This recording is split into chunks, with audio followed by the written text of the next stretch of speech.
Kita kaya. Ayan. Hello guys, magluto tayo ng healthy gulay. Malunggay tsaka puso ng saging. Magigisa tayo.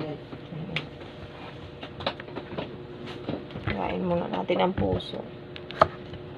Babad natin sa asin. Pipigain sa asin, hindi bababad.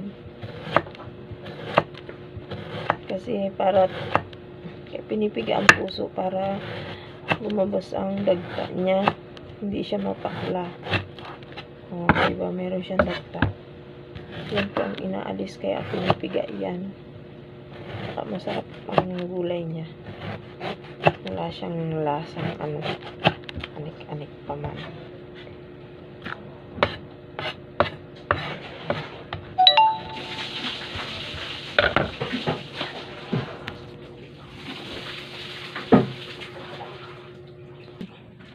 At ayan na nga po ang ating sangkap. Ito na yung puso ng saging. Pinigaan ko na po. May mantika tayo, may suka, may paminta, sibuyas, bawang at saka bitchin, asin.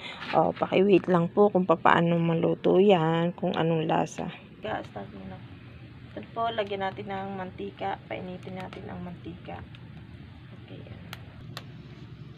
Ayan na po, mainit na ang ating mantika. Gisa na natin, maggisa na tayo.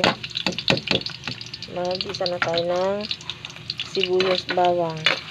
Ang ating nga po palang puso ay kaya pinipiga sa asin ay para maalis ang kanyang dagta, ang pakla. Tapos pagka-igisa po, ito po ay ating lalagyan ng suka, parang style kinilaw. Kaso wala tayong pansahog. Pero masarap po ang lasa nito, promise, kahit walang sahog. Hintay lang po natin maluto. Ayan, lagay na natin yung puso ng saging para sa ay maluto. Lutuin natin ito sa gisa. Ayan. Pero kung kayo naman po ay may pambili ng pansahog, mas masarap po ito mayroong hipon or kaunting taba ng baboy. Ang problema po, nandito kami sa bundok, no choice kami, kaya walang siyang sahog. Pero masarap din naman po ito kahit walang sahog.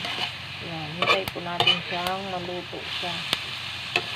Yan, gigisa muna, tapos lalagyan ng kaunting kaunting sabaw. Mamaya natin yung sukaan pagka medyo malambot na siya. Yan, kaunti lang. Maluto lang siya sa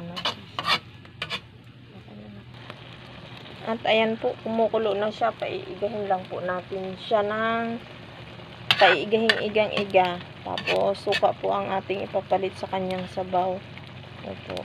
Parang ang tawag po sa amin yan, kinilaw. Sa inyo po ba anong tawag nun? Ganong luto.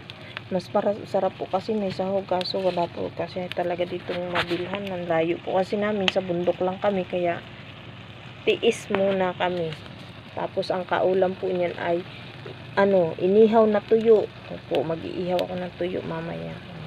Sa mga nagtatanong po pala kung bakit ako sa kahoy nagluluto po, masarap po kasi magluto sa kahoy kasi malasa po talaga ang pagkain. Opo. Kayo mga nasa bukid, may gasol naman kami, kaso syempre mas masarap talaga sa kahoy syempre. Kaya tingnan nyo naman, uuling ng aming gamit kasi kahoy talaga. Yan ang gusto ng aking mister mas malasang pagkain. Ayan, at habang naghihintay po tayo ng ating pinapaigang gulay. Ayan, flex ko lang po sa inyo yung aking mga punla na pinalalaki. Yan avocado yan. Avocado po yan, pananim 3 puno, and then ayun, marami po yan talong.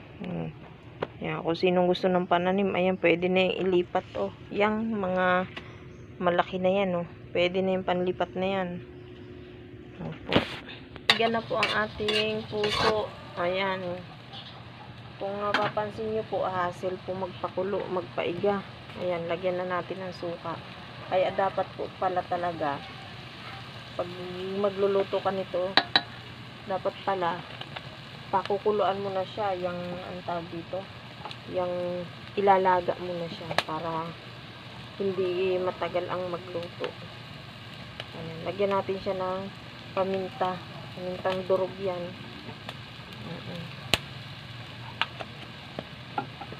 Pamintang durog. Kasi po ako hindi ko pinakuluan to eh. Kaya ganong ano. Ay siya nga po pala. Nilagyan ko na ito ng ricado kanina. Hindi ko na naipakita sa inyo. Talagang medyo hassle magpakulo. Ayan. Paigahin po uli natin siya. Pangalawang paiga uli sa kanya. Para creamy and yummy.